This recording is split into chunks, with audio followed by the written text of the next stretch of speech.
लेकिन उसके बाद भी रुयानवुजी ने केवल उसे 20 पॉइंट दिए थे। अब इस बात की वजह से मास्टर तेनताई उसके ऊपर गुस्सा हो जाते हैं और फिर उससे कहते हैं कि तुम तो एक फैमिली के मास्टर हो और क्या तुम एक हार को अफोर्ड नहीं कर सकते। तभी टैन्यू भी मास्टर रुयानवुजी से कहने लगता है कि मेरे मास्टर ने एक बार कहा था कि केवल लेवल 3 वाले एलेक्सिर का यूज करके हम एक बहुत ही हाई क्वालिटी वाले ट्रेजर पिल को भी रिफाइन कर सकते हैं, जिसकी वजह से स्पिरिचुअल मेडिसिन के लेवल के आधार पर रिफाइन किए गए एलेक्सिर के बारे में डिसाइड करना बिल्कुल ही इम्पॉसिबल है। लेकिन टैन्यू के इस बात पर रुयानवुजी कहता है कि यह सब केवल तुम ही कह रहे हो और इसकी वजह से मैं तुम्हारे बातों के ऊपर यकीन नहीं कर सकता। जिसके बाद मास्टर तेनताई उससे कहते हैं कि अगर तुम्हें टैन्यू के बातों पर यकीन नहीं है तब ऐसे सिचुएशन में तुम अपने क्लैन के सीनियर को भी यहाँ पर बुला सकते हो जो कि टैन्यू के बताए गए बात के बारे में चेक कर सकते हैं। लेकिन हम देखते हैं कि मास्टर रुयानवुजी ऐसा करने के लिए रेडी नहीं होता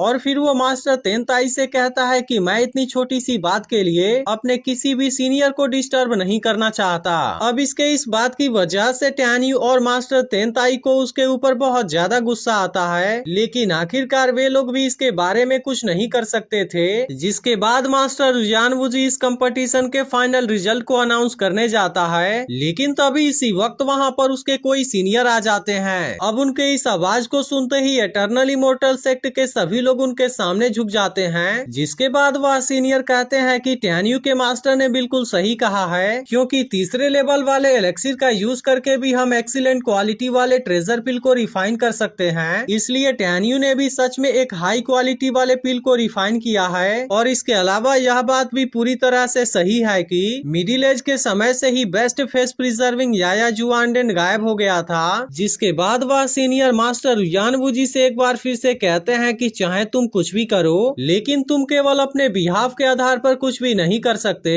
इसलिए वह सीनियर मास्टर रुयानवुजी से एटर्नल इमोर्टल सेक्ट के आधार पर यह सब करने के लिए कहता है, क्योंकि अगर इस कंपटीशन में उसकी हार होने वाली है तो उसे अपनी हार को स्वीकार करना होगा। जिसके बाद हम देखते हैं कि मास्टर रुयानवुजी अब उनके बात को मानने के लिए रेडी हो जाता है और फिर वो अपने सीनियर से कहता है कि मैं आपकी बातों को जरूर याद रखूंगा। इसी के साथ साथ मास्टर रुयानवुजी अपने सीनियर से इस गलती के लिए माफी भी मांगता है। जिसके बाद उसके सीनियर इस कंपटीशन के फाइनल रिजल्ट को अनाउंस करने का ऑर्डर देते हैं। अब इस बात की वजह से मिस विंग बहुत ही ज्यादा खुश हो गई थी, क्योंकि आखिरकार इतने सालों के बाद इनका क्लैन आज इसमें जीत चुका है। इसी के साथ मिस विंग अपने मास्टर के बात को भी याद करती है, क्योंकि उसने कहा था कि इस बार वो इस कंपटीशन में जरूर जीतेंगे। इसके बाद मास्टर रुयानवुजी भी अनाउंस कर देता है कि टैन्यू ने सक्सेसफुली एक्सट्रीमली हाई क्वालिटी वाले सबलाइम पिल को रिफाइन कर लिया है, जिसकी वजह से इसके लिए उसे 800 पॉइंट दिए जाएंगे।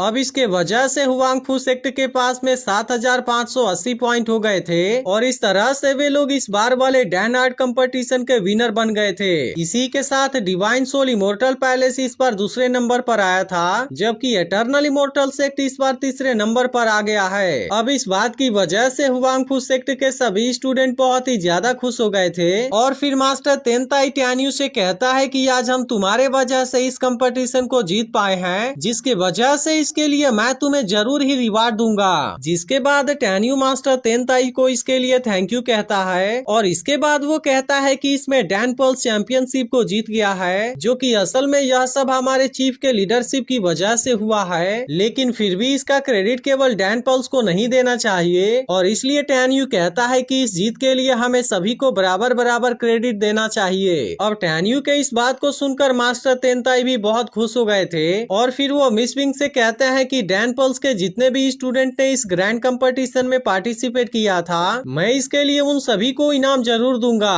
अब इस बात को सुनकर सभी लोग मास्टर तेनताई के सामने झुक जाते हैं, लेकिन अभी भी मास्टर तेनताई के मन में टैन्यू को लेकर थोड़ी सी हैरानी थी। इसलिए वो उससे पूछते हैं कि आखिर तुम डैन आर्ट में किस लेवल पर पहुंच गए हो। जिसके बाद टैन्यू मास्टर तेनताई से बताता है कि होली सेक्ट को ज्वाइन करने से पहले ही मेरे मास्टर ने डैन आर्ट के बारे में बहुत कुछ सिखा दिया था, जिसकी वजह से मैं तो बहुत पहले ही सेंट रैंक वाला ग्रेट डैन मास्टर बन गया था। लेकिन होली सेक्ट को ज्वाइन करने के बाद मुझे सीखने का कोई चांस ही नहीं मिल पाया, जिसके वजह से मैं अपने रैंक को और आगे तक रिफाइन नहीं कर पाया था। अब इसके बारे में जानकर मास्टर तेनताई और भी ज्यादा खुश हो गए थे और फिर वो टैन्यू से कहते हैं कि इसमें कोई शक नहीं है कि एक अच्छे टीचर का स्टूडेंट भी बहुत अच्छा होगा। इसके बाद मास्टर तेनताई टैन्यू से कहते हैं कि तुम अपने काबिलियत की वजह से इनर सेक्ट का एल्डर बनने के लायक हो, जिसकी वजह से मास्टर तेनताई अब मिस विंग को लो रैंक वाला जुनडैन मास्टर में प्रमोट कर देते हैं। और इसी के साथ वो यह भी कहते हैं कि कुछ समय के बाद वो इमोर्टल गेट में भी चली जाएगी। और इसके बाद वो टैन्यू से कहते हैं कि मैं तुम्हें इनर सेक्ट का चीफ बनाना चाहता हूँ, जिसकी वजह से इसके बारे में तुम्हारा क्या विचार है। अब इसके इस बात को सुनकर सभी लोग हैरान हो गए थे,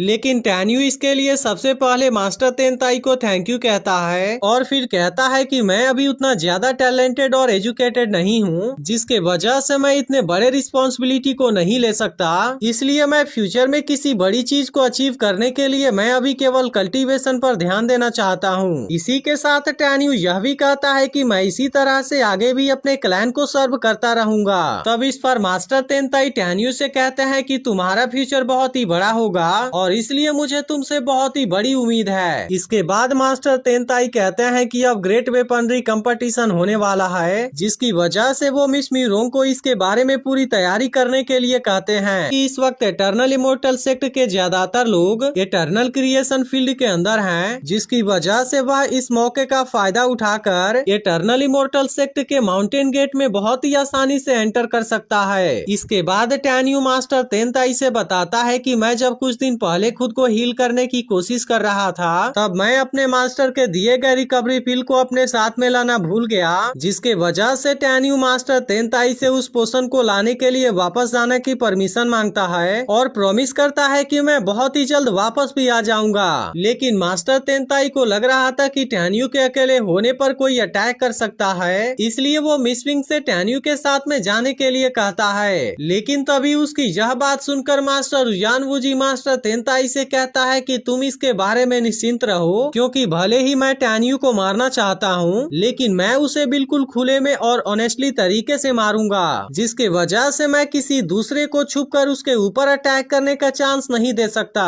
लेकिन असल में टैन्यू किसी को भी अपने साथ में लेकर नहीं जाना चाहता, इसलिए वह मास्टर तेनताई से बोल देता है कि मिस विंग को मेरे साथ में भेजने की कोई जरूरत नहीं है। जिसके बाद मास्टर तेनताई भी टैन्यू से अपना ख्याल रखने के लिए कहते हैं और फिर टैन्यू तुरंत यहाँ से चला जाता है। इसके बाद हम देखते हैं कि टैन्यू अपने फ्लाइंग स्वॉर्ड के ऊपर उड़ते हुए कुछ दूर पर चला जाता है, लेकिन असल में वो अपने आइडेंटिटी के बारे में किसी को रिवील नहीं करना चाहता था, इसलिए वो तुरंत ही अपने एल्डर वाले रूप में आ जाता है और इसके बाद वो अपने तेज स्पीड का यूज करके एक जगह पर आ जाता है, जहाँ पर उसे पता चलता है कि इस गुफा के पास में 1000 इल्यूजन जून फॉर्मेशन फॉरबिडन आर्ट लगाया गया है। इसलिए वो अपने पावर का यूज करके सबसे पहले इसे अपने सामने लाता है, जिसमें हम देखते हैं कि फॉरबिडन पैटर्न वाले टाइम एंड स्पेस डोर लगे हुए थे और इसी के साथ में इसके अंदर एक हिडन वार्निंग फॉर्मेशन भी लगा हुआ था, ताकि इसके मदद से आउटसाइडर को अंदर जाने से रोका जा सके।